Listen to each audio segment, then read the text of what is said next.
اعوذ باللہ من الشیطان الرجیم بسم اللہ الرحمن الرحیم معزز سامعین السلام علیکم ورحمۃ اللہ وبرکاتہ. آپ کی جانی پہچانی آواز آپ کا میزبان محمد توصیف صدیقی آپ سے مخاطب ہے. سامعین ہمارے پروگرام کی تفصیلات سماعت فرما لیجیے. ہمارے اسٹیشن پر آپ کال کر سکتے ہیں یا واٹس ایپ کال کر سکتے ہیں. اس کے لیے ڈائل کیجیے 7737661416. اور سامعین تقریباً ہمارے 15 سال کے لگ بھگ پروگرام سوشل ویب سائٹ پہ بھی آپ سن سکتے ہیں ریکارڈڈ.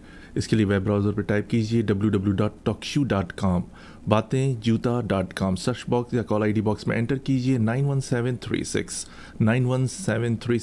آپ انٹر کیجیے. بہت ساری نامور شخصیات موجود ہیں جس میں دانشور، صحافی، پولیٹیشین، فنکار، سائنٹسٹ، ڈاکٹرز، انجینئرز یا کوئی بھی ایسی شخصیت جسے اللہ تعالیٰ نے معمولی یا غیر معمولی کوئی بھی صلاحیت دی ہے.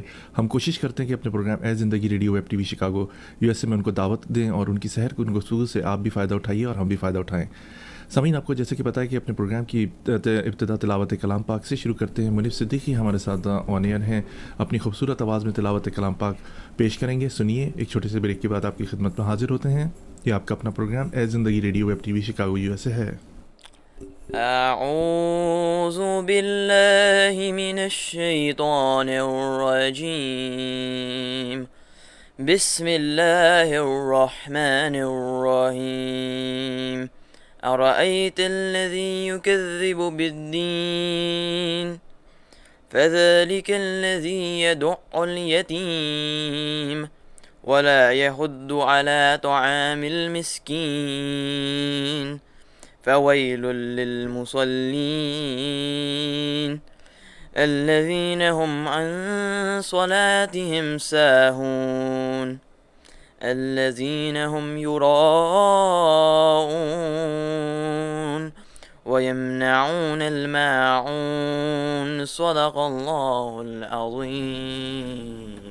جزاک اللہ منیف صدیقی کہ آپ نے خوبصورت آواز میں تلاوت کلام پاک پیش کی. آپ کا بہت شکریہ. سامعین ہمارے ساتھ انتہائی اہم شخصیت آج پروگرام میں شامل ہیں، تو ہمارے پروگرام میں جڑے رہیے. ایک چھوٹے سے بریک کے بعد ہمارے اسپانسر ہیں پلیزنٹ ٹریول. سنیے انہیں، بڑے اچھی ان کے پاس ڈیلز ہیں. ایک چھوٹے سے بریک کے بعد آپ کی خدمت میں حاضر ہوتے ہیں. اور ایک ایک الفاظ بڑا قیمتی ہے آج کے پروگرام کا، کراچی سندھ کے حوالے سے اور کراچی میں رہنے والے جتنی بھی قومیتوں کے لوگ ہیں ان کے لیے بھی، اور بالخصوص مہاجر جو وہاں پر عرصہ دراز سے، جنہیں میں محرومین پاکستان کہتا ہوں، ان جو مشکلات کا شکار ہیں، اس پر ہم اہم گفتگو آج کریں گے جناب ندیم نصرت صاحب سے، جو چیئرمین ہے وائس آف کراچی کے. سنتے رہیے پروگرام اے زندگی radio web T V Chicago USA. ایک چھوٹے سے بریک کے بعد آپ کی خدمت میں حاضر ہوتے ہیں. Are you looking for a vacation or planning for Hajj or Umrah? For the best rates and amazing packages, contact Pleasant Travel. Located at 6257 North Clark Street, Chicago, Illinois. Contact them. Their phone number is 773-508-1927. Their email is pleasanttravel@hotmail.com. Travel to countries like Pakistan, USA, Canada, India, UK, Europe, Russia, Turkey, Egypt, UAE, Australia,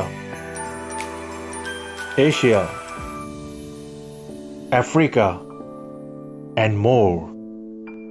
And make your trip memorable with Pleasant Travel. Their Facebook page is Pleasant Travel Chicago.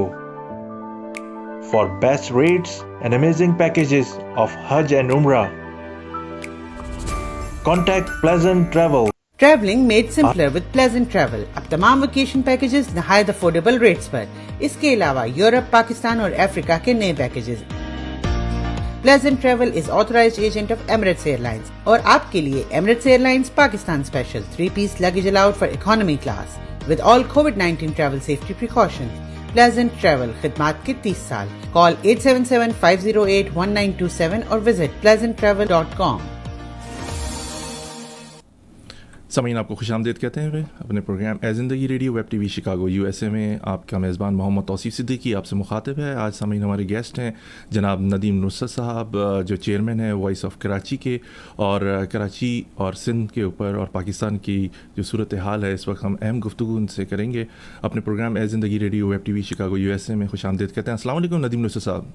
وعلیکم السلام جی, کیسے مزاج ہیں آپ کے؟ اللہ کا شکر ہے, بہت شکریہ ندیم نصرت صاحب کہ آپ نے ہمارا پروگرام زندگی radio web T V Chicago U S سے جوائن کیا. میں سر آپ کا بہت شکر گزار ہوں, آپ نے اپنی مصروفیات میں سے ہمارے پروگرام اور ہمارے لسنرس کے لیے ٹائم نکالا. جی آپ کا شکریہ, آپ نے ہمیں اپنا موقف پیش کرنے کا موقع دیا. جی بہت شکریہ. ندیم نصرت صاحب آپ چیئرمین ہیں وائس آف کراچی کے. میں نے پچھلے کچھ عرصے پہلے آپ کا انٹرویو کیا تھا, بہت ساری ہم نے گفتگو کی تھی وائس آف کراچی کے بنانے کے کیا مقاصد ہیں, کیا آپ کا موقف ہے, کیا منشور ہے. اس پہ تھوڑا سا لوگوں کا تھوڑا سا ریویو ہو جائے. اس بارے میں تھوڑا سا بتائیے کہ آپ کی جو آواز اٹھائی ہے کراچی کے جو لوگ ہیں جنہیں میں عموماً اپنے الفاظ میں محرومین پاکستان کہتا ہوں, ان کے لیے اور جو پرابلمس ہیں, آپ کا کیا منشور ہے اور وائس آف کراچی کے کیا مقاصد ہیں اس آرگنائزیشن کو بنانے کے؟ وائس آف کراچی کے قیام کے مقاصد وہی ہیں جس کے لیے پوری زندگی ہم نے اپنی جد و جہد کی تھی, سیاسی جد و جہد کی تھی ایک کارکن کے طور پہ, ایک ذمہ دار کے طور پہ. اور وہ یہی ہیں کہ جو سندھ کے شہری علاقوں میں جو اکثریتی گروپ ہے, کراچی, حیدرآباد, میر خاص, نواب شاہ سکھر, یہ وہ لوگ ہیں جو ہندوستان سے ہجرت کر کے آئے. ان میں دو قسم کے لوگ تھے جنہوں نے ہجرت کی, ایک مشرقی پنجاب سے جو پنجابی سپیکنگ لوگ آئے, اور ایک وہ آئے جو مسلم اقلیتی صوبوں میں رہتے تھے. مشرقی پنجاب کے لوگ جو ہیں وہ جو زبان بولتے تھے, جو کلچر بولتے تھے, وہ انہیں ویسٹ پاکستان میں مل گیا. جو مسلم اقلیتی صوبوں سے آئے لوگ, ان کی زبان اور کلچر ڈیفرنٹ تھا. اس کے علاوہ وہ بڑے ڈیولپڈ ایریاز سے آئے تھے جہاں تہذیب اور تعلیم کے لحاظ سے کم از کم 1 صدی کا فرق تھا. تو اس کا یہ ہوا کہ جب وہ لوگ یہاں آئے تو جو ایک اسمپشن تھی کہ ان کو یہاں پہ مذہب کے نام پہ ایکسیپٹ کر لیا جائے گا, وہ نہیں ہوا.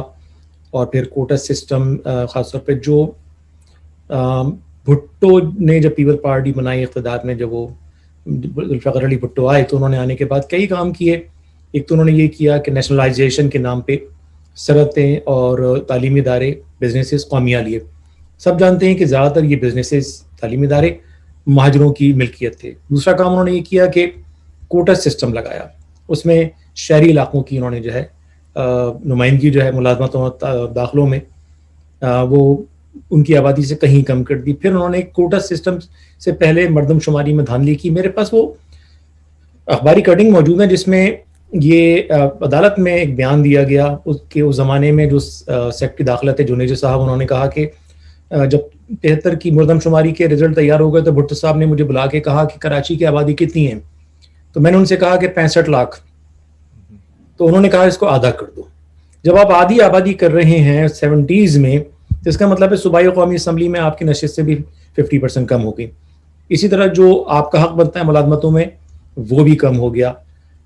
اسی پوری محرومی, اسی انجسٹسز کے نتیجے میں جو ہے وہ MKM بھی وجود میں آئی تھی. اور پھر وائس آف کراچی ان بنیادی مقاصد جن کی وجہ سے ہم نے جدوجہد شروع کی تھی ان کی وجہ سے وجود میں آئی ہے.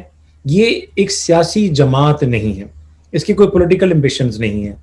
ہم نے اپنی پوری زندگی سیاست نہ چاہتے ہوئے بھی کی, اور جو اصل مقاصد تھے وہ کہیں نہ کہیں جو ہے وہ اگنور ہو گئے. اور اب جو مقصد ہے صرف اور صرف یہی ہے کہ سندھ کے شہری علاقوں کو انتظامی طور پر علیحدہ کیا جائے. جس طرح پاکستان میں اور صوبے ہیں, اس طرح میں سمجھتا ہوں کہ پاکستان کو شدید ضرورت ہے اس وقت انتظامی یونٹس کے قیام کی جس میں شہری علاقوں پر مشتمل. یعنی آپ کے علم میں ہے کہ ابھی نیوز ویک نے 4 دن پہلے ایک گلوبل انڈیکس شائع کی ہے جس میں کراچی کا شمار دنیا کے 10 بدترین شہروں میں ہوتا ہے. بس بدترین شہر, ایسے ایسے شہر ہیں اس میں آپ یقین نہیں کریں گے کہ ان کی صف میں کراچی کھڑا ہے, جبکہ وہ شہر ہے جس کے رہنے والے, جس کے باسی 47 سے آج تک سب سے زیادہ ٹیکس دے رہے ہیں, جن کے ٹیکسوں سے پورا سندھ چلتا ہے. آج وفاقی وزیر فواد چودھری صاحب نے کہا, انکشاف کیا کہ وفاقی حکومت گزشتہ 2 سالوں میں سندھ حکومت کو 1600 ارب روپے دے چکی ہے. اس کے علاوہ اس سال 750 ارب اور دے رہے ہیں. یہ سب پیسہ کہاں جا رہا ہے؟ کہاں خرچ ہو رہا ہے. نہ کراچی میں کوئی سینٹرل کمیوٹنگ سسٹم ہے, نہ کراچی میں فلائی اوورز کوئی بن رہے ہیں, نہ تعلیمی ادارے ہیں, اور صورتحال جو ہے شہر کی بد سے بدتر ہوتی جا رہی ہے. اسی جانب توجہ دلانے کے لیے وائس آف کراچی جو ہے وہ قائم کی گئی ہے. بہت شکریہ ندیم نصر صاحب. سامعین اپنے پروگرام کی توسط سے ایک اور کچھ چیزیں ایڈ بھی کر دیں اس میں کہ جب پاکستان بنا تو قائد اعظم محمد علی جناح صاحب کو مہاجروں کی شدید ضرورت پڑی, کیونکہ ایک قوم بننا بہت ضروری تھا, ورنہ پاکستان ریپبلکن کنٹری نہیں بن سکتا تھا. یہ آج مہاجروں کی ہی کاوش ہے کہ وہ آئے اور انہوں نے پاکستان کی باغ ڈور سنبھالی, اور مختلف الزامات دیے گئے کہ ہم نے ان کی مہمان نوازی کی گئی, ادگی کی ان کو جگہ دی رہنے کے لیے. یہ عرصے دراز سے دیکھتے ہوئے آئے کہ مہاجروں کو دوسرے درجے کا شہری سمجھا گیا, کہ نہ کہ یہ کہ ان لوگوں نے کلیدی کردار ادا کیا پاکستان بنانے میں. میں اپنی عمر کے اس حصے سے آپ کو بتاتا چلوں, جب میں نے دیکھا آنکھ کھولی تو دیکھا کہ مجھے پتہ چلا کہ پکا قلعہ کا واقعہ ہو گیا, سراب گوٹ کا واقعہ ہو گیا, اور رنگی ٹاؤن کا واقعہ ہوا, جہاں ہمارے مسلمان مہاجر جنہیں تشدد کا نشانہ بنایا گیا, پھر مہاجروں کی طرف سے بھی اسلحہ اٹھایا گیا اپنے دفاع میں, اور تسلسل سے کراچی میں ٹارگٹ کلنگ رہی, تعلیمی ادارے تباہ کر دیے گئے, جاب پر ان پر پابندی لگا دی گئی, کوٹا سسٹم لگا دیا گیا, اور اب تو تعلیمی اداروں میں بھی ان کی انٹری آہستہ آہستہ بند کی جا رہی ہے. ملازمتوں کے دروازے تقریباً بند ہو چکے ہیں, صرف پرائیویٹ جو کمپنیز ہیں وہاں ان کو کچھ جابس وغیرہ مل جاتی ہیں, اور اب تو باقاعدہ لکھا جاتا ہے کہ اردو اسپیکنگ یا مہاجر جو بھی ان کو نام آپ دینا چاہیں دے سکتے ہیں, اور یہ ان کی انٹری نہیں ہے. حال ہی میں ایک بڑا افسوسناک واقعہ بحریہ ٹاؤن میں رونما ہوا. ملک ریاض صاحب کی کنسٹرکشن وہاں پر جب تک چل رہی تھی, جب تک تو کچھ بھی نہیں ہوا, ہیوی مشینری وہاں پہ کام کر رہی تھی. جب یہاں پر لوگوں نے اپنی تعمیرات شروع کر دی, کروڑوں اربوں روپے کی انویسٹمنٹ کی گئی وہاں پر, اور اچانک کی احتجاج کے نام پر اس املاک کو نقصان پہنچا دیا گیا, جلایا گھیراؤ کیا گیا, اور شکر ہے کہ اسلحے کا استعمال نہیں ہوا, ورنہ بہت ساری قیمتی جانیں جو ہوتی ہیں وہ ضائع ہو جاتی ہیں. اس کے بعد بالخصوص کراچی میں بسنے والے محرومین پاکستان میں دوبارہ احساس محرومی پیدا ہوئی. کیا دوبارہ پکا قلعہ کا واقعہ رونما ہونے جا رہا ہے, یا دوبارہ سے مہاجروں پر حملہ کیا جائے گا, ان کی املاک پہ قبضہ کر لیا جائے گا؟ تو اس کے بعد جو صورتحال آئی اس کے بارے میں ہم ندیم نصر صاحب سے گفتگو کریں گے. ندیم نصر صاحب, یہ بتائیے کہ یہ جو واقعہ ہوا بحریہ ٹاؤن کا, کیا آپ سمجھتے ہیں کہ یہ مہاجروں پر حملہ تھا, یا کراچی کو یا سندھ کو ایک اکھاڑا بنانے کی دوبارہ سے کوشش کی گئی تھی, قتل و غارت گری کی طرف لے کے جانے کی؟ کیا کہیں گے اس بارے میں سر آپ؟ میرا خیال ہے کہ جو آپ نے وجوہات بیان کی ہیں یہ سب مل کر ایک بیسکلی پلازیبل ایک وجہ سمجھ میں آتی ہے. یہ جو آپ نے بات کہی میں اس سے 100% اتفاق کرتا ہوں کہ برسہ برس یہ زمین جو ہے کنسٹرکشن کے دور سے گزرتی رہی. میں سمجھتا ہوں کہ بہت سارے لوگوں کو یہ حقائق نہیں پتا کہ یہ زمین چند بلوچ گوٹ تھے ان پر, اور زرداری جب پاور میں آئے, صدر بنے, تو انہوں نے یہ زمین خالی کرائی. اس میں جن لوگوں نے مزاحمت کی ان میں سے کئی لوگ جعلی پولیس مقابلوں میں مارے گئے, اور اس کا الزام راؤ انوار پر آیا.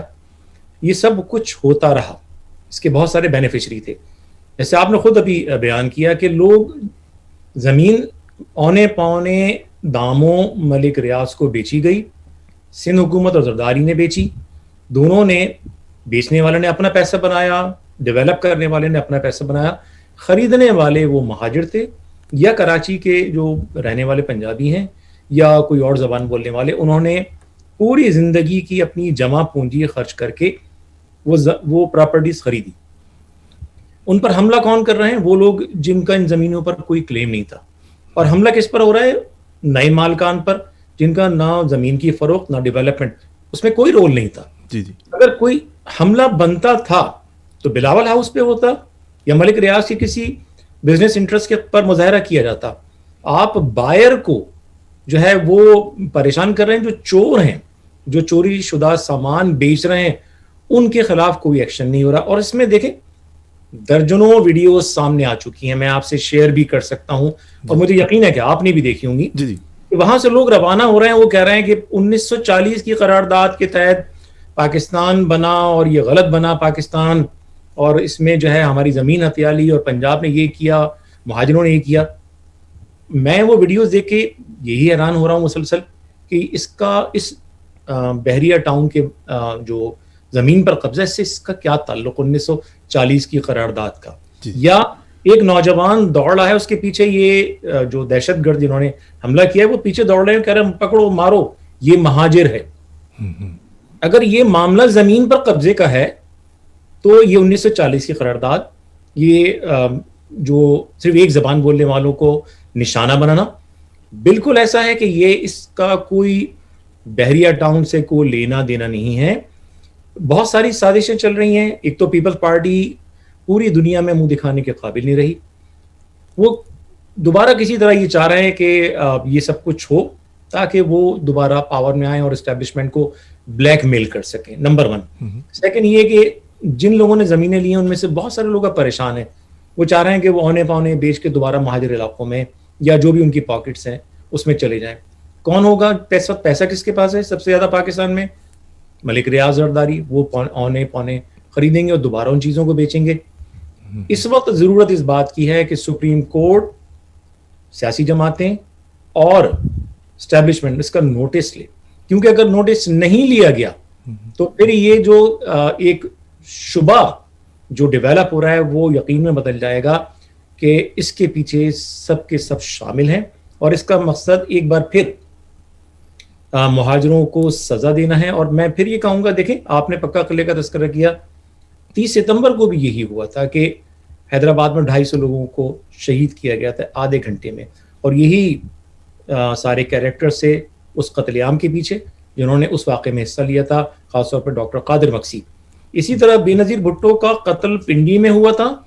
ریکارڈ میں موجود ہے کہ بے نظیر بھٹو کے قتل کے بعد کراچی حیدرآباد میں اگلے 3-4 گھنٹے تک سڑکوں پر وحشیانہ رقص ہوا تھا, اور 10,000 گاڑیاں چلائی گئی تھیں, سینکڑوں دکانیں, ہزاروں ٹھیلے والے, اور یہ تک ہوا تھا کہ ایک انڈسٹریل علاقے میں پوری بس اغوا کر کے جو گارمنٹ فیکٹری کی ملازم جو ہوتی تھی خواتین غریب گھروں کی, ان کو اغوا کر کے ریپ کیا گیا تھا. یہ سب ریکارڈڈ واقعات ہیں. اگین یہ سب دہرانے کی سازش ہو رہی ہے, اور بدقسمتی سے جن کو لیڈر کہا گیا وہ ان کو سلوٹ نہ صرف کر رہے ہیں بلکہ پکا قلعے اور 30 ستمبر کو کہہ رہے ہیں فسادات ہوئے تھے. جناب والا 30 ستمبر یا پکا قلعہ میں کوئی فساد نہیں ہوا تھا, اس میں ایک حملہ آور تھا اور ایک وہ تھے جو وکٹم تھے. فساد 2 لوگوں کے درمیان ہوتا ہے. یہاں نہتے لوگوں پر مسلح لوگوں نے حملہ کیا, طاقتور لوگوں نے حملہ کیا, اور یہی صورتحال تھی جس نے کراچی میں لوگوں کو مجبور کیا تھا کہ وہ گیٹس بنائیں. لوگوں کو مجبور کیا تھا کہ جب ریاست جس کا کام ہے لوگوں کو پروٹیکٹ کرنا, اگر وہ اپنا کام نہیں کر پا رہی ہے تو میں تو اپنی بیوی بچوں کو, اپنی بیٹی کو, اپنے خاندان کو دہشت گردوں کے رحم و کرم پر نہیں چھوڑ سکتا نا. یہ تو خدا کی طرف سے دیا ہوا میرا بنیادی حق ہے کہ جس ریاست جس کو میں ٹیکس بھی دے رہا ہوں, جس کی اطاعت بھی کر رہا ہوں, جس کا میں وفادار بھی ہوں, میں اپنا سارا رول پلے کر رہا ہوں, لیکن ریاست مجھے نہیں بچا رہی ہے. تو اب میرے پاس کیا آپشن رہ گیا ہے کہ میں خود کسی پر حملہ نہیں کروں, لیکن کم از کم مجھے یہ حق تو ہے نا کہ میں اپنے گھر کو دہشت گردوں کے حملے سے محفوظ رکھوں. جی بہت شکریہ ندیم یوسف صاحب. بڑا اہم سوال جس طرح آپ نے کہا کہ جو محرومیاں پیدا ہو رہی ہیں, جب یہ واقعہ ہوا بحریہ ٹاؤن کا, اس کے بعد ہونا تو یہی چاہیے تھا کہ عمران خان صاحب جو وزیر اعظم پاکستان ہیں ان کو فوراً دورہ کرنا چاہیے تھا.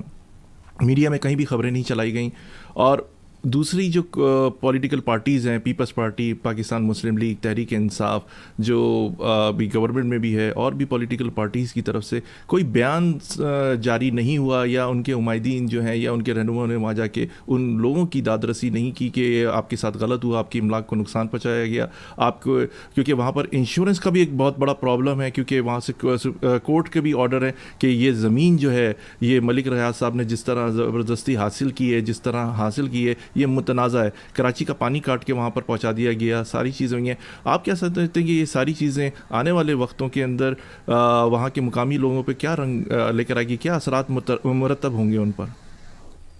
میں سمجھتا ہوں کہ انتہائی بھیانک صورتحال ہے اس وقت. پاکستان کی جو حالات ہیں اس میں اس قسم کی جو صورتحال جنم لے رہی ہے, اس کا پاکستان پہلی جو مشکلات ہیں ان سے جھیلنے کے لیے, ان سے نمٹنے کے لیے اس کے پاس وسائل نہیں ہیں.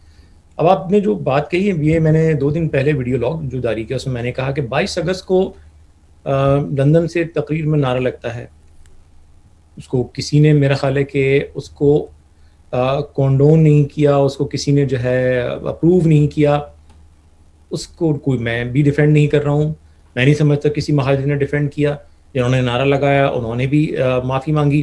لیکن ہم سب گواہ ہیں کہ چند گھنٹوں میں ایک چوتھی ملک کی بڑی سیاسی جماعت کا دفتر, مرکزی دفتر, علاقائی دفاتر باقاعدہ سیل کر دیے گئے, بلڈوز کیے گئے. ہزارہا لوگ یا تو روپوشی میں چلے گئے یا گرفتار ہو گئے, حتیٰ کہ خواتین تک گرفتار ہوئیں. اگلے دن Jamaat Islami, P T I اور دیگر جماعتیں تمام اسمبلیوں میں, سینٹ میں, قومی اسمبلی میں قراردادیں لے آتی ہیں.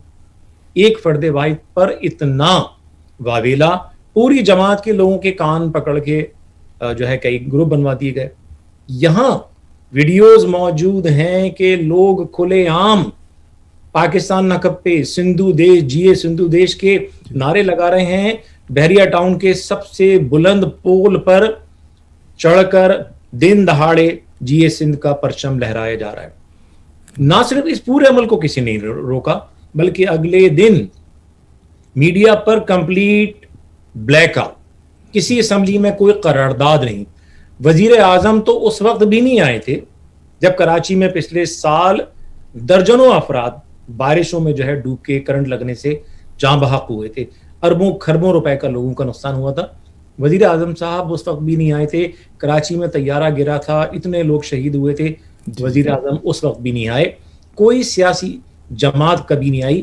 یہی المیہ ہے جس کی بنیاد پر 90-80 کی دہائی میں کراچی میں جن جذبات نے جنم لیا. میں بار بار نشاندہی کر رہا ہوں کہ جس طرح ایک شعر ہے نا کہ وقت کرتا ہے پرورش برسوں, حادثہ ایک دم نہیں ہوتا. یہی اس وقت ایک متسلسل کے ساتھ پرورش ہو رہی ہے, لوگ دیکھ رہے ہیں. یہ وہ ہاری کسان نہیں ہے جو 50 سال تک جن کو آپ چونا لگا کر جیو بھٹو کہلواتے رہے. یہ وہ لوگ ہیں جنہوں نے پاکستان بنایا. یہ پاکستان کا سب سے پڑھا لکھا طبقہ ہے. ہو سکتا ہے کہ خوف کی وجہ سے, ریپرائزل کے فیئر کی وجہ سے لوگ کہہ نہیں رہے ہیں, لیکن اس وقت اردو بولنے والے مہاجروں میں انتہائی شدید محرومی ہے. اور اگر سوشل میڈیا کو انڈیکیٹر ہے تو آپ اس کو اسیس کر لیں. اس پہ جو پوسٹ چل رہی ہیں وہ انتہائی تشویشناک ہیں. اور میں سمجھتا ہوں اگر ریاست نے, سویلین حکومت نے, سیاسی جماعتوں نے اگر شہری علاقوں کو ریلیف دینے میں اپنا رول پلے نہیں کیا گیا تو کل خدا نخواستہ جو صورتحال جنم لے گی اس میں یہ تمام لوگ برابر کے ذمہ دار ہوں گے. جی بہت شکریہ ندیم یوسف صاحب. لگ ایسے ہی رہا ہے کہ جس طرح اسرائیل نے فلسطینیوں کے ساتھ کیا اور زمینیں خریدتے رہے اونے پونے داموں, آگے چل کے لگتا ہے ایسا ہی ہے کہ یہ غلامی ان کا مقدر کہیں نہ بن جائے, اللہ نہ کرے. اگر اتحاد اور لوگوں نے ہوش نہیں لیا تو اتحاد کے متعلق بڑی اہم آپ سے سوال کرنا ہے کہ جیسے یہ بحریہ ٹاؤن کا واقعہ ہوا اس کے بعد آفاق احمد صاحب نے پریس کانفرنس کی, فاروق ستار صاحب بھی آئے, سب نے اتحاد کی بات کی, اور آفاق احمد صاحب نے کہا کہ میں تمام پی ایس پی ہیں اس سے بھی تعاون کرنے کے لیے تیار ہوں. اتحاد بنانے کی باتیں ہوئیں, بہت سارے معاملات طے کرنے کی باتیں ہوئیں اور مہاجر قوم کے لیے ہوئیں. اس سے پہلے ندیم صاحب ہم دیکھتے ہیں کہ ایم کیو ایم کو میں جب آفاق احمد صاحب نے انٹری لی 90s کے اندر, بڑی پاور سے آئے, لیکن ان کو وہ کامیابی حاصل نہیں ہو سکی اسٹریٹ پر جو ہونی چاہیے تھی. پھر اس کے بعد آگے چل کے 22 اگست کا جس طرح آپ نے ذکر کیا کہ نعرہ لگا, معافی بھی مانگی گئی الطاف حسین صاحب کی طرف سے, ساری باتیں خط بھی لکھے گئے, ساری چیزیں ہوئیں, معافی نہیں دی گئی. ہم اس کے برعکس دیکھتے ہیں کہ پشاور کی طرف سے جو آوازیں آئیں, چچزئی صاحب کی طرف سے, کھر صاحب کی طرف سے, اندرون سندھ میں آج جب وہ لوگ جو شرپسند تھے ان کو گرفتار کیا گیا تو عدالت میں بھی ان کو جب پیش کیا گیا تو وہ سب کے سامنے سندھ و دیش کے نعرے لگا رہے تھے. اور اس کے علاوہ یہ بھی دیکھتے ہیں کہ رینجرز کے آفس پر احتجاجی مظاہرہ بھی ہوا اس کے دوسرے دن. ساری چیزیں ہم دیکھتے ہیں. ادھر فاروق ستار صاحب کو بھی کوئی اکثریت نہیں حاصل ہوئی, حیدرآباد کی طرف ہم دیکھتے ہیں ان کو بھی کوئی خاطر خواہ کامیابی حاصل نہیں ہوئی 22 اگست کے بعد. آپ دیکھ رہے ہیں کہ اتحاد کی بات ہو رہی ہے, کیا آپ سمجھتے ہیں کہ الطاف حسین صاحب کو دوبارہ سے مائنس کر کے اتحاد قائم ہو سکتا ہے؟ اس کا جواب یہ میں کئی بار دے چکا ہوں, میں نے اپنا تجزیہ پیش کیا ہے کہ دیکھیں لوگ یہ کہتے ہیں کہ ان کو مائنس کر کے نہیں ہو سکا یا ان کو پلس کر کے ہو سکتا ہے. اس کو اس تناظر میں دیکھیں کہ الطاف حسین صاحب پر پابندی جو ان کے خطابات پہ لگی تھی وہ 2015 میں لگی تھی. NA 246 کے الیکشن کے بعد آصف علی زرداری نے راؤنڈ وار کے ذریعے ایک پریس کانفرنس کرائی تھی, جس کے بعد بڑا شدید احتجاج ہوا کراچی میں, اور پھر وہ راؤنڈ وار کو سسپینڈ کیا گیا, اور اس کے بعد انہوں نے پھر تقریر کی اور تقریر میں کچھ ایسی باتیں کہیں جس پر ان کے خطابات پر پابندی لگ گئی. لیکن اس کے 7-8 مہینے بعد جب الیکشن ہوتے ہیں دسمبر 2015 میں بلدیات کی, تو کراچی, حیدرآباد, میرپور خاص تینوں جگہ بلدیات میں MQM جیت جاتی. ان کی اسپیچز نہیں ہوتی, کوئی تقریر نہیں کر سکتے تھے وہ, لیکن MQM بھاری اکثریت سے تینوں شہروں میں جیت جاتی ہے. میں نے یہ بات پچھلے پروگرام میں بھی کہی تھی. دیکھیں اس جو MQM کی پولیٹیکل جو سپریمیسی رہی اپنے دور میں, اس میں 3 اس ٹرائنگل تھا, اور ٹرائنگل کے 3 جو ہے اس کی سائڈس تھیں. ایک الطاف حسین صاحب, ایک MQM کے لیڈرشپ اور ورکرز, اور ایک MQM اٹس سیلف. یہ تینوں جب کلک ہوتے تھے, جب یہ سنکرونائز ہو کے کام کرتے تھے, تو بیسکلی سکسیس ملتا تھا. اب وہ گراؤنڈ پر نہیں ہے. اس دوران انہوں نے درجنوں اپیل کی کہ بھئی لوگ جمع ہوں وہاں عزیز آباد میں مکہ چوک پر, یا پروفیسر ظفر عارف کی برسی پر آئیں لوگ. انہوں نے خطابات میں لوگوں سے جو ملک سے باہر ہیں ان سے کہا بھئی تم واپس جاؤ, کچھ کرو. کسی نے توجہ نہیں دی. 6 سال ہو گئے ہیں آج تقریباً اس پوری صورتحال کو, لیکن وہ اپنی طاقت ڈیمونسٹریٹ نہیں کر سکے ہیں. جو گراؤنڈ پر لوگ ہیں وہ اپنی طاقت جو ہے نہیں کر سکے ہیں. میں ابھی کل رات میں ریکارڈز دیکھ رہا تھا, اینالائز کر رہا تھا کہ پچھلے 4-5 سال میں MQM کا ووٹ بینک, تو میں دیکھ رہا تھا کہ تسلسل کے ساتھ گرتا چلا گیا ہے. آج ڈاکٹر خالد مقبول کے حوالے سے سوشل میڈیا پہ چل رہا ہے, جس میں وہ کہہ رہے ہیں کہ بھئی مہاجر نام پر ایک تنظیم تو موجود ہے, جس کو آنا ہے ہم میں شامل ہو جائے. اب بات اگر دلیل سے کریں گے تو ان کو سارے, میں چاہوں گا کہ وہ پیپر دکھاؤں کہ آپ جس چیز پر اپنا کلیم اسٹیک کر رہے ہیں وہ 2015 کی MQM 16 کی MQM نہیں ہے. آپ نے 2018 میں انتہائی پورلی پرفارم کیا. آپ نے جتنے جلسے کیے وہ جماعت اسلامی کے سے کمپیئر کریں گے, آپ کسی اور جماعت سے کریں گے تو شاید کہیں کھڑے ہوں, لیکن اگر MQM کی جو ہسٹری رہی ہے اس کا وہ 1% بھی نہیں تھے. اس کے علاوہ کراچی میں بھی کووڈ کا معاملہ آیا, بارشوں کا معاملہ آیا, آپ کی جماعت کمپلیٹلی ایبسنٹ تھی, کوئی لیڈرشپ اس نے رول پلے نہیں کیا.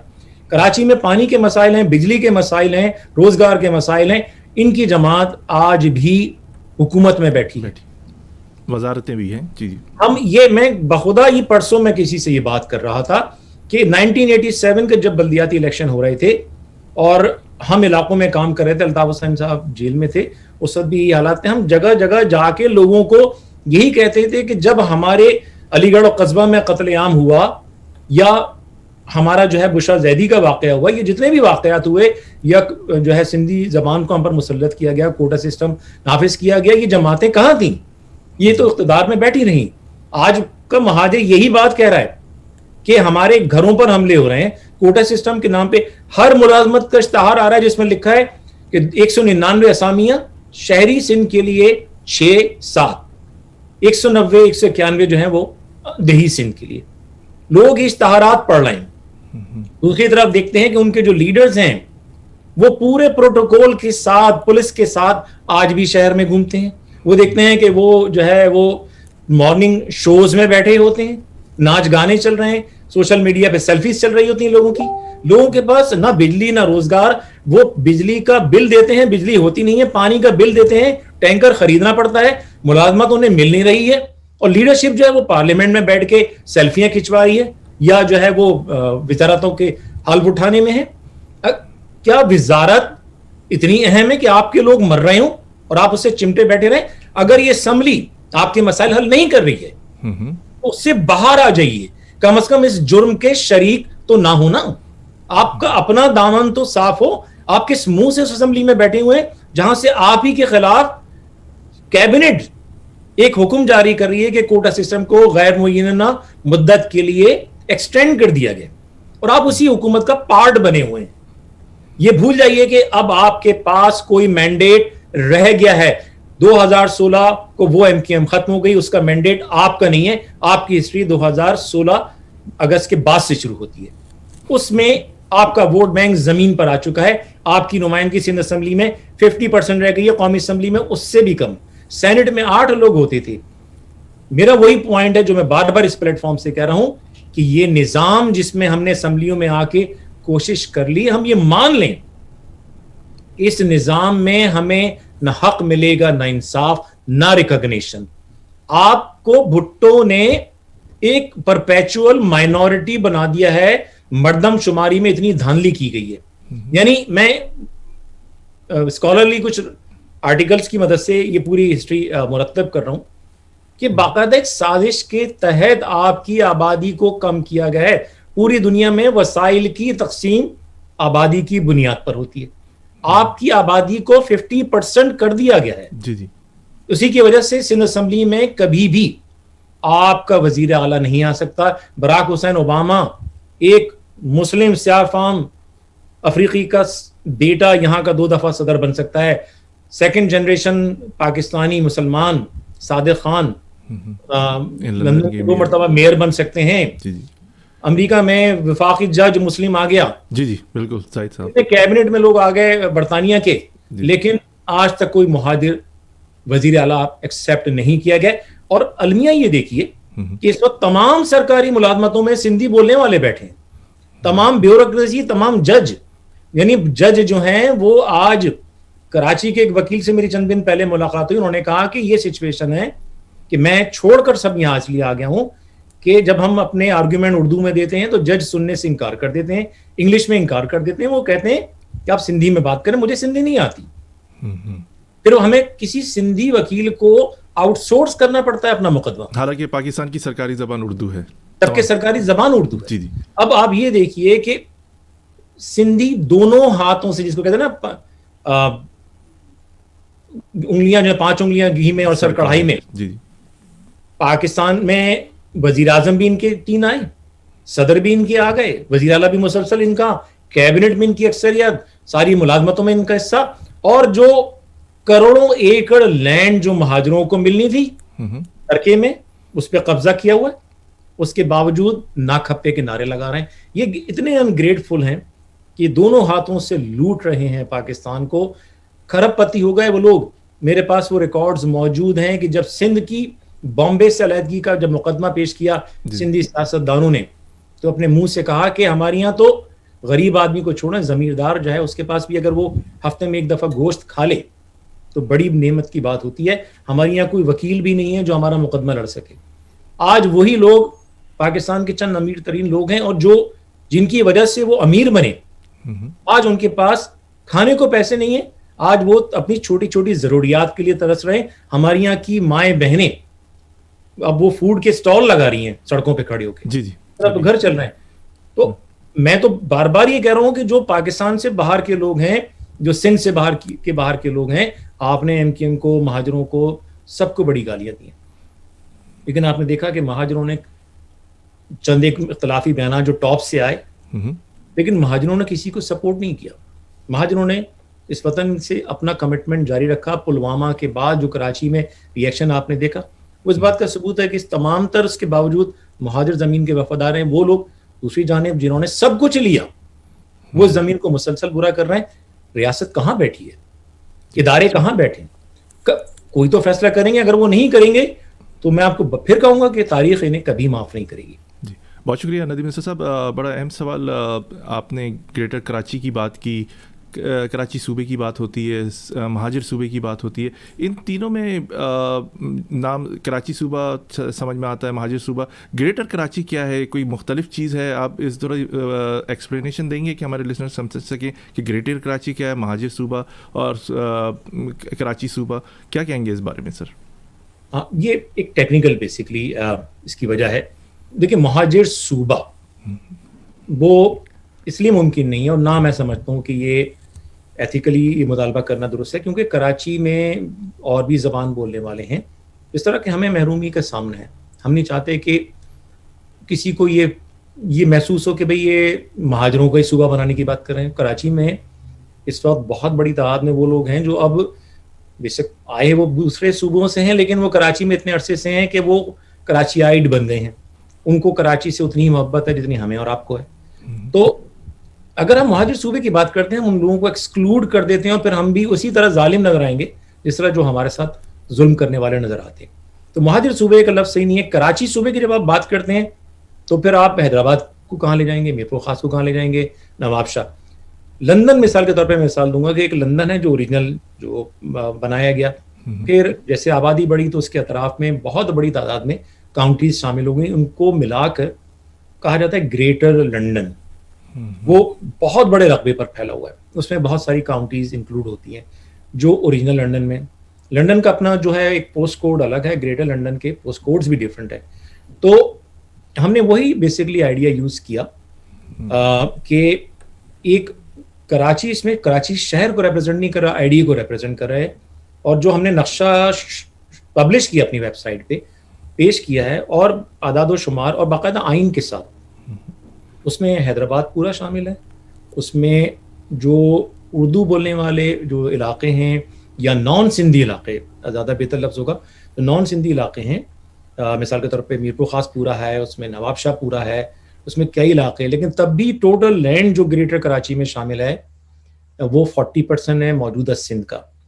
صرف کراچی کا ساحل اس کے سے جو ہے بیسکلی ایکسیس ہے اس کو, باقی پورا سندھ یعنی 60% سندھ, اور بہت بڑا جو کوسٹل ایریا ہے وہ سندھ رہے گا, دیہی سندھ. لیکن وہ بے شک گریٹر کراچی کو بھی سندھ کا ہسٹوریکلی اگر پارٹ ڈکلیئر کرنا چاہیں کر لیں, جیسے پاکستان کو کہا جاتا ہے ایک زمانے میں ہندوستان کا حصہ تھا. لیکن اگر کوئی یہ کہتا ہے 5000 سال پرانی تاریخ ہے, تو توصیف صاحب میں سمجھتا ہوں اس سے بڑا فراڈ کوئی نہیں ہے, مذاق کوئی نہیں ہے. کیونکہ 47 سے پہلے تو کلکتہ اور ڈھاکہ دونوں ایک ہی بنگال کا حصہ تھے, امرتسر اور لاہور دونوں ایک ہی پنجاب کا حصہ تھے. جب وہ تقسیم ہو سکتے ہیں تو سندھ میں ایسے کون سے جو ہے سرخاب کے پر لگیں.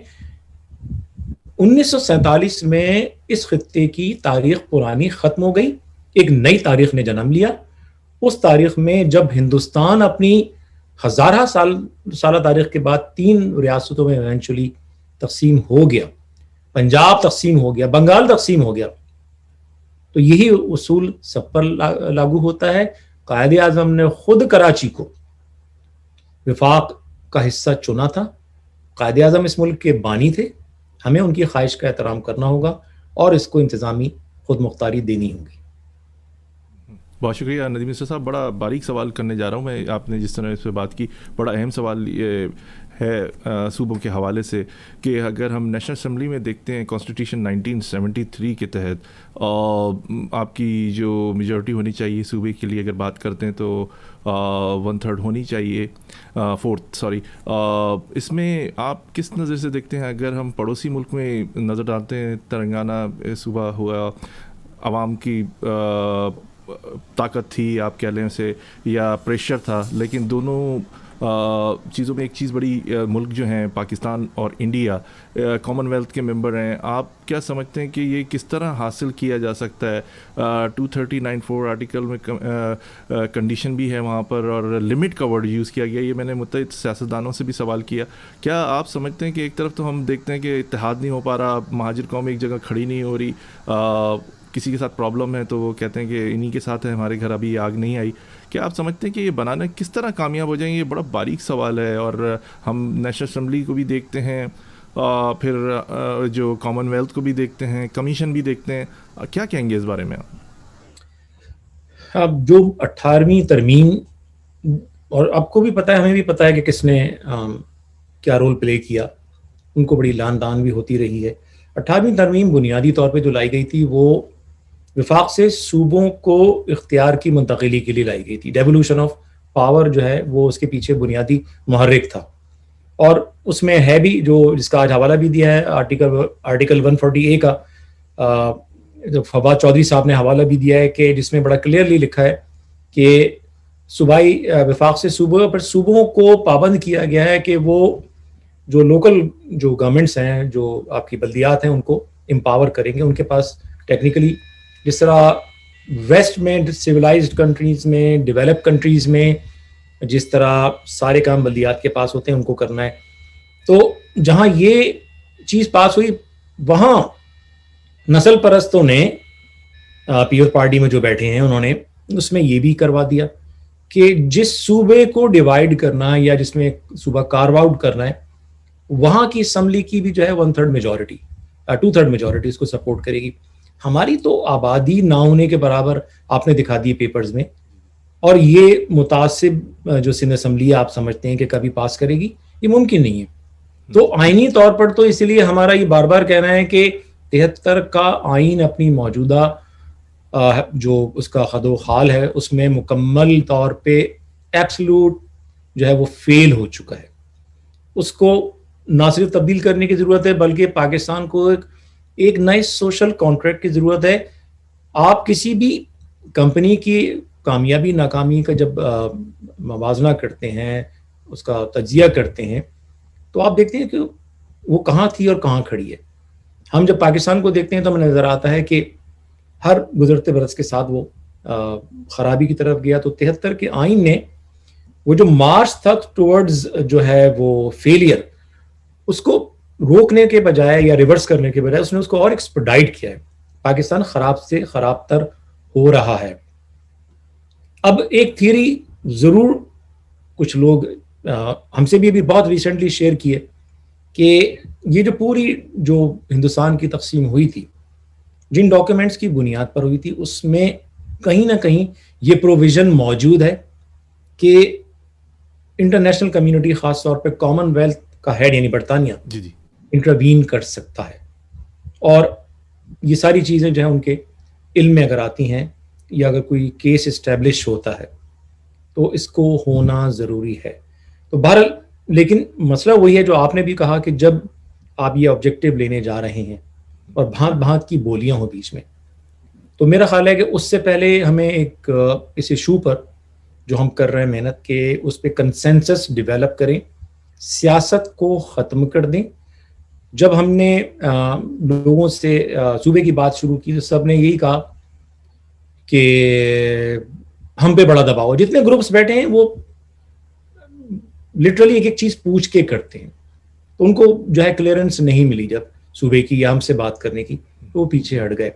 ہم نے کہا دیکھیں ہمارا آپ سے صرف ایک ہی بات کا, یعنی آپ کو جب کوئی مرض ہوتا ہے تو آپ تشخیص کرتے ہیں نا, تو ہم نے تشخیص یہ کی ہے کہ ہمارے مسائل کی بنیاد کیا ہے. کہ آپ حکومت میں آئے MQM میں, آپ 42 اراکین لے کر آتے ہیں, تب بھی جو ہے وہ قاف لیگ کا جو ہے وہ پرائم منسٹر CM بنایا جاتا ہے کیونکہ سندھی ناراض ہو جائیں گے. ان کی خواہش کو مد نظر رکھتے ہوئے آپ میجورٹی گروپ ہوتے ہیں تب بھی کچھ نہیں کر پاتے, اور مائنورٹی میں تو آپ کچھ بھی نہیں کر پاتے. آپ نے کہا, مجھ سے لوگوں نے مطلب مجھے بتایا کہ ہم جب جنرل مشرف کے ساتھ تھے تو 5000 پولیس والوں کو بھرتی کروانے کی فائلیں ریڈی ہوئیں, لیکن ارباب غلام رحیم نے اس کو سائن کر کے نہیں دیا. آپ نے جنرل مشرف کے دور میں کراچی میں 18 ٹاؤن بنائے, پیپلز پارٹی پاور میں آئی, اس نے اپنی عددی اکثریت کو استعمال کر کے وہ پورا قانون ریپیل کر دیا. اب آپ کے سامنے حل موجود ہے کہ اس اسمبلی میں, اس نظام میں آپ کچھ نہیں کر سکتے. نسل پرست بیٹھے ہیں, جو آپ کروائیں گے وہ اس کو ریپیل کر دیں گے. ان کے پاس نمبرز ہیں, آپ کے پاس نمبرز نہیں ہیں. تو آپ کو اس اسمبلی میں بیٹھنے کا, اس سینٹ میں بیٹھنے کا, اس قومی اسمبلی میں بیٹھنے کا کوئی فائدہ نہیں ہے. ایک پوائنٹ پر اتفاق کر لیں. اگر آپ مثال کے طور پہ ایک گروپ کے سربراہ کو بہت وہ ہے کہ بھئی میں سب کچھ پہ تیار ہوں, میرا رول کیا ہوگا. دوسرے سے بات کرتے ہیں کہ بھئی میں سپورٹ کرنے کو تیار ہوں, لیکن جو ہے میں نے بھی کوشش کی اور مجھے یہی مجھ سے سوال ہوتا ہے کہ بھئی اس کو ہیڈ کون کرے گا. تو میں نے کہا بھئی یہ آپ اپنی اناؤں کو خوددارا چھوٹا کر لیں. قوم کے مسائل آسمان پر ہیں, آپ اپنا قد ان سے اونچا نہ کریں. حل یہ ہے کہ اگر آپ کو یہ ہے کہ ہم مرج نہیں ہو سکتے, تو اگر 5 گروپ ہیں تو 5 گروپ ایک پولیٹیکل اور الیکٹورل الائنس بنا لیں. لیڈرشپ کا یہ کریں کہ ہر جماعت اپنی اپنی لیڈرشپ کا نام پروپوز کرے, ایک ڈبے میں ڈال لیں. 5 جماعتیں, 5 کے ہیڈ, اس میں سے جو پہلا نام نکلے گا اس کو آپ شروع کے 3 یا 6 مہینے کے لیے ہیڈ بنا دیں, پھر اسی دوسرا نام کو نیکسٹ, اس طرح پھر وہ ایک سائیکل بنا لیں. اس طرح آپ کی لیڈرشپ کا بھی مسئلہ حل ہو گیا کہ آپ اپنی جماعت کے ابھی بھی سربراہ ہیں, اور الائنس میں بھی آپ کو برابر کا موقع ملے گا. ایک نقطے پر متفق ہو جائیں. اسی طرح جتنی جس علاقے میں کارکنوں کی اکثریت ہے پلس مہاجر و کابرین کو ملا لیں, ایک نشستوں کی تقسیم کا فیصلہ بھی کر لیں, فارمولا بنا لیں کہ بھئی ہم نے ایکس گروپ کو اتنی دینی ہے, وائی گروپ کو اتنی دینی ہے. ابھی حالیہ جو بلدیہ ٹاؤن کے الیکشن ہے، وہ جو آج بات کر رہے ہیں نا کہ مہاجروں کی جماعت موجود ہے اور ہم بہت بڑی جماعت ہے، کیا شروع ہوا آپ کا؟ 5ویں نمبر پر آپ آئے ہیں. آپ یہ کلیم نہیں کر سکتے اب آپ ریپرزینٹ کرتے ہیں کیونکہ آپ ٹکڑوں میں تقسیم ہو گئے. لیکن اگر آپ وہی 2 گروپ جنہوں نے 8-8 9-9 ہزار ووٹ لیے ان کو اگر آپ کمبائن کر لیں تو آپ وہ سیٹ جیت گئے تھے. لیکن بدقسمتی سے میں بار بار یہ کہہ رہا ہوں کہ ہم کسی کا نام لے کے اس کو کرٹیسائز نہیں کرنا چاہتے، لیکن یہ جو ہمارا شک تھا وہ یقین میں بدل گیا ہے کہ اس وقت جو لیڈرشپ ہے وہ لوگوں سے سنسیئر نہیں ہے. وہ آپس میں بیٹھ کے بند کمرے میں، ان کو نہیں پتا، جیسے کہتے ہیں نا کہ وہ روم جل رہا تھا اور نہرو جو ہے وہ بانسری بجا رہا تھا. اس وقت ان کا بھی یہی ہے کہ شہری علاقوں کے عوام بری طرح جو ہے وہ کچلے جا رہے ہیں اور یہ بیٹھ کے اس بات پہ ہو رہے ہیں کہ جی ہم کسی کے پاس کیوں جائیں، ہمیں سب سے بڑی جماعت، دوسرا کہہ رہا ہے کہ جی میں سب سے بڑی جماعت ہوں. اور جب وہ وقت آئے گا کہ ان سب کو جوتے پڑیں گے اور عوام پھر کسی تیسرے کو سامنے لے کر آئیں گے. ان لوگوں کی نااہلیوں نے عوام کو تیسرے کسی کو لے کر کوئی نئی پارٹی آپ کی طرف اشارہ ہے یا کوئی نئی قیادت، کیا کہیں گے؟ جناب کوئی نہ کوئی یہ تو ہوگا نہیں نا کہ لوگ پٹتے رہیں اور ان کے اعمالوں کو اگنور کرتے رہیں.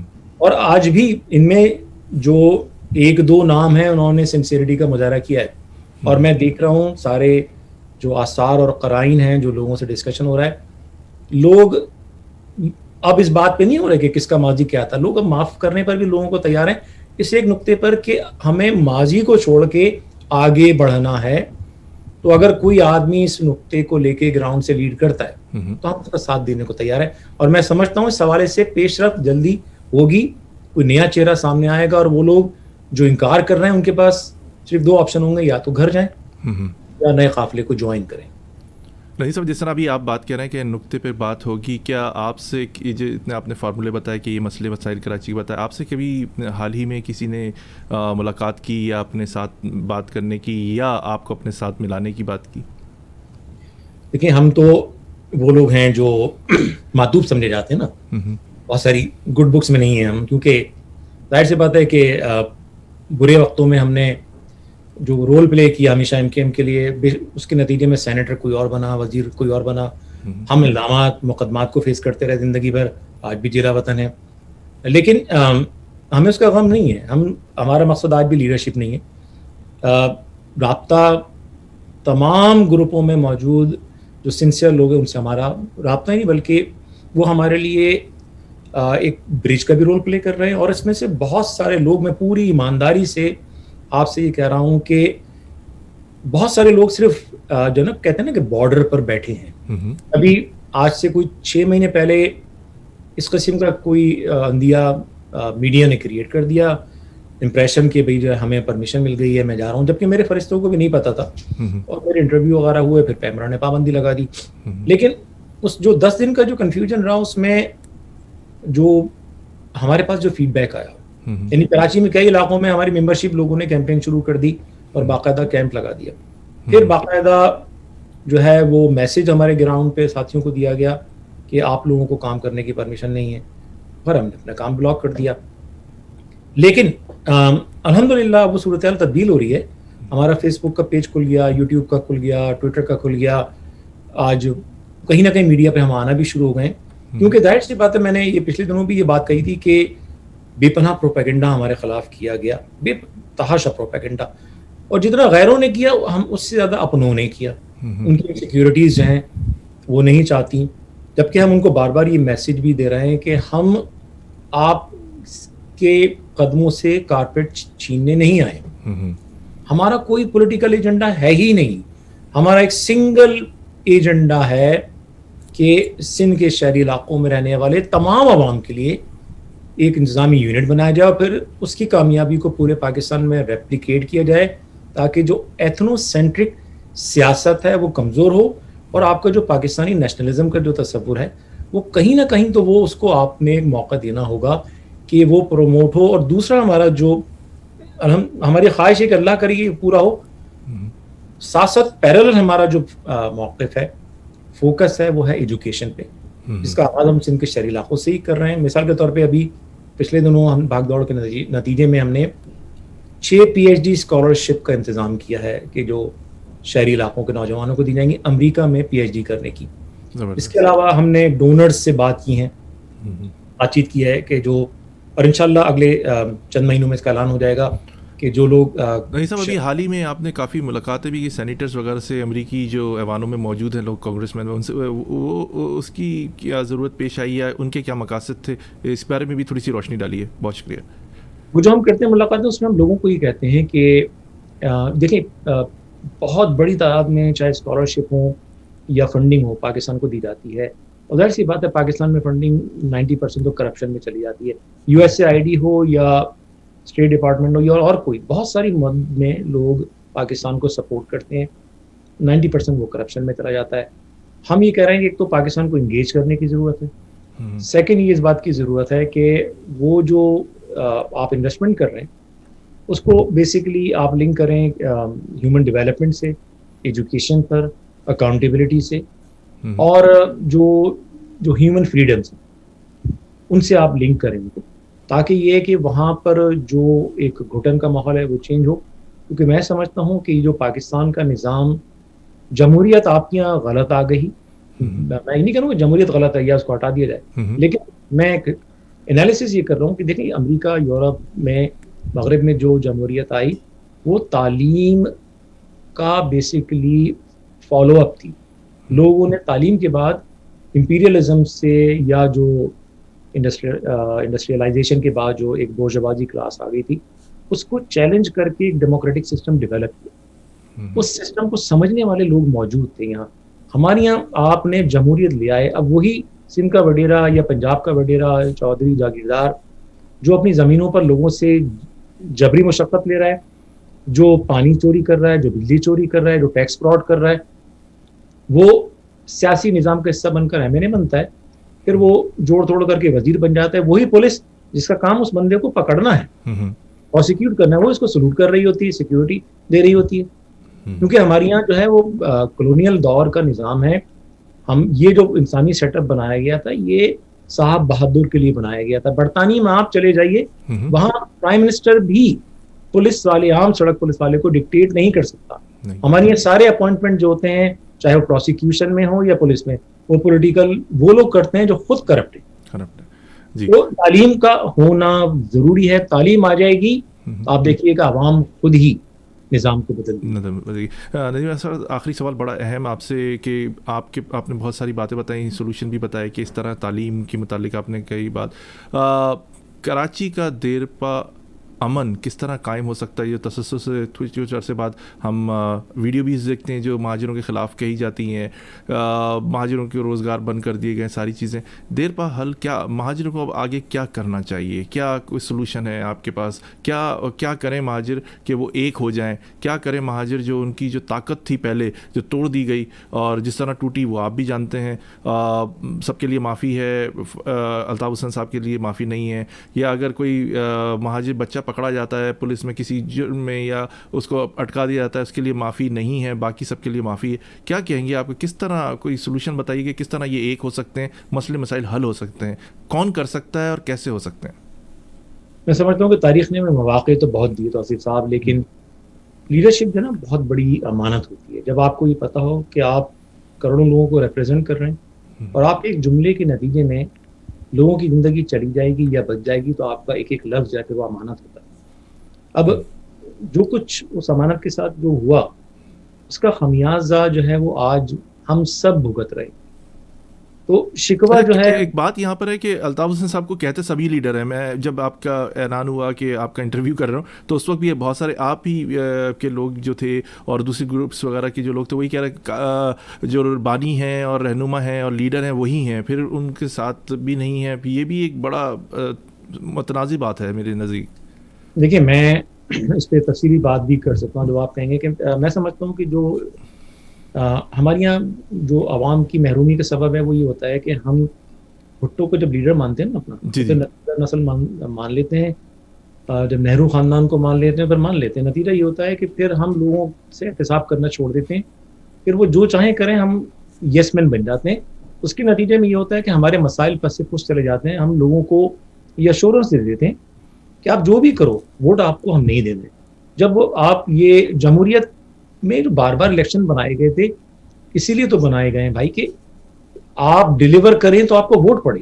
لیکن جب آپ اس پورے فیئر سے نکل جائیں کہ میں ڈیلیور کروں نہ کروں, میں کھمبے کو کھڑا کروں, ووٹ اس کو مل رہا ہے, تو پھر آپ ڈیلیور نہیں کرتے, پھر آپ آئیں بائیں شائیں کرتے ہیں اپنی جو ہے نا سیاست, آپ اس کو پھر آپ اپنا ایک تفریح سمجھ لیتے ہیں.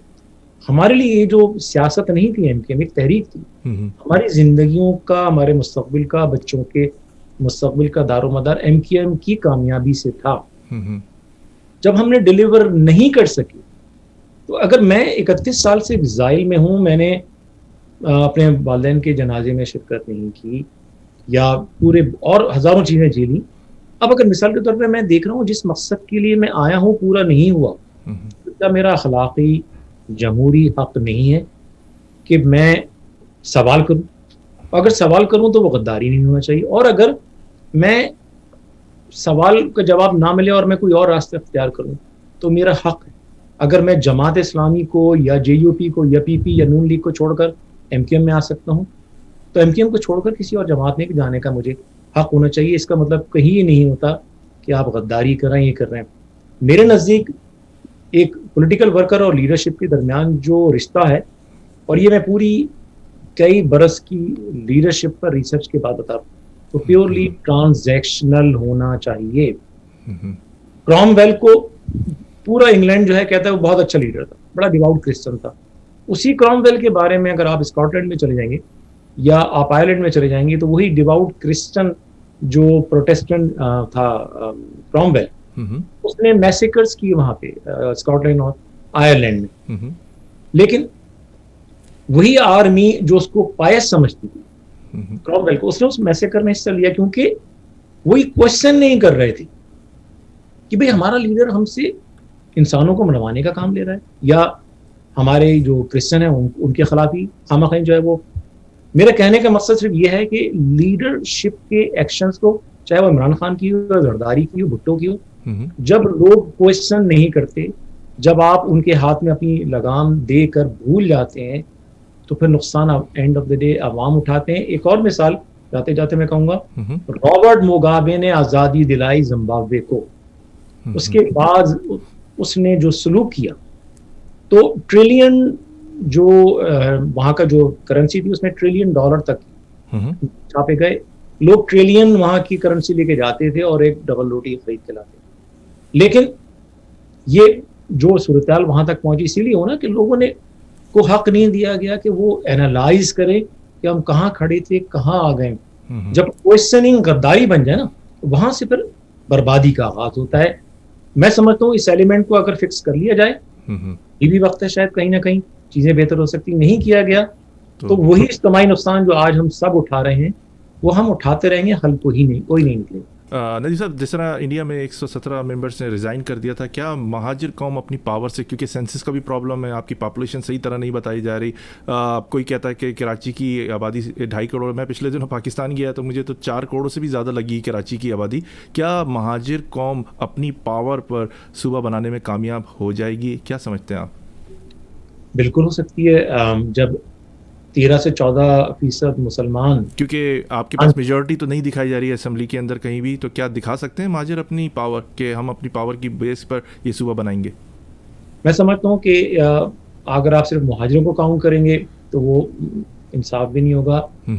کراچی میں بہت بڑی تعداد میں پنجابی جو صنعت کار ہیں وہ آپ کے مطالبے سے 100% متفق ہیں. بہت بڑی تعداد میں جو پشتون آباد ہیں وہ بھی سمجھتے ہیں کہ صوبہ بننا اس علاقے کے لیے اچھا ہے. اور دیکھیں, مہاجر بنیاد پر صوبے کا مطالبہ میرے نزدیک اخلاقی طور پر غلط ہوگا. وجہ یہ ہے کہ جیسے میں نے کہا کہ لاکھوں کی تعداد میں دوسرے لوگ آباد ہیں. اس وقت پلورلزم کا دور ہے. آپ اور ہم امریکہ میں تمام جو ہے چیزیں جو ہے وہ انجوائے کرتے ہیں. ہمیں اسی ایکسپیرینس کو ریپلیکیٹ کرنا ہوگا کہ یہ جو ہے نا کانسیپٹ کہ انڈیجنسنیس جو ہے وہ, یعنی علاقے کا جو ہے وہ شہری ہونا کہ میں 5000 سال سے ہوں, یہ میرا حق ہے, یہ آرگیومنٹ فیل ہو چکا ہے. اگر ایسا ہوتا تو آج ایبوریجنز جو ہیں وہ آسٹریلیا میں ہوتے اقتدار میں, فلسطینی جو ہے وہ اسرائیل میں ہوتے, اور جو نیٹو امریکنز ہیں وہ امریکہ میں ہوتے. اس وقت یہ ہے کہ جو رہ رہا ہے اس زمین پہ، کما رہا ہے، ٹیکس دے رہا ہے، اس زمین سے لائل ہے، وہ اس کا شہری ہے، چاہے وہ مہاجر ہو یا کوئی بھی ہو. اگر سندھ کے شہری علاقوں کے عوام ان کو آج بھی لیڈرشپ مل جائے تو میں سمجھتا ہوں کہ صوبہ بنے گا. اور میں سمجھتا ہوں کہ اس وقت پاکستان سے اور بھی بہت آوازیں اٹھ رہی ہیں. ہم اس مطالبے کی حمایت میں پنجاب سے بھی اٹھنا شروع ہو گئی ہے. اور again and of the day ہمارے گھر کو فکس کرنے کا معاملہ ہے. جب ہم نے یہ کر لیا تو پھر کوئی نہیں روک سکتا انشاءاللہ. بہت شکریہ ندیم یوسف صاحب کہ آپ نے ہمارا پروگرام اے زندگی radio web T V Chicago U S سے جوائن کیا. سر میں آپ کا بہت شکر گزار ہوں اور آپ کی باتیں بڑی امپورٹنٹ تھیں اور میں یقیناً اپنے لسنر سے اور جہاں جہاں یہ پروگرام سنا جا رہا ہے کہوں گا کہ وہ باتیں جو آپ سوالات جو ہیں اس میں جواب آپ کو آج مل گئے ہوں گے کہ ہم کیا کر سکتے ہیں, کس طرح اپنے مسئلے مسائل حل کر سکتے ہیں. ہم اپنے مسئلے مسائل اس طرح حل نہیں کر سکتے. میں اپنے پچھلے پروگراموں میں بھی متعدد بار کہہ چکا ہوں کہ اگر ڈکیتیاں ہو رہی ہیں تو آپ نے گارڈ رکھ لیا, اگر لائٹ نہیں آ رہی تو جنریٹر رکھ لیا, اگر پانی نہیں آ رہا تو ٹینکر بلا لیا یا بورنگ کروا لی یا ہینڈ پمپ لگوا لیا. یہ مسئلوں کا حل نہیں ہے. آپ ایک آزاد شہری ہیں, یہ آپ کے بنیادی حقوق ہیں جنہیں آپ نے پرامن طریقے سے حاصل کرنا ہے. حاصل کرنے کے لیے آپ کو کھڑا ہونا پڑتا ہے. جب ساری جہاں ہر قومیت اپنے حقوق کی بات کر رہی ہے, اپنی قوم کی بات کر رہی ہے, تو کیوں نہیں آپ اپنی قوم اپنے لوگوں کے لیے, کیونکہ کراچی سب کا لیکن کراچی کا کوئی نہیں. تو جب آپ کراچی میں رہ رہے ہیں, سارے بزنسز آپ کے ہیں, وہاں سے بہت سارے غیر مقامی لوگ وہاں پر مقیم ہیں. کوٹا سسٹم کی لعنت آپ کے اوپر ابھی عمران خان صاحب نے غیر معینہ مدت کے لیے نافذ کر دیا. آپ اب نہیں کھڑے ہوں گے تو پھر کب کھڑے ہوں گے؟ ایک پودا لگائیے, وہ درخت آپ کے بچوں کے لیے ہوگا.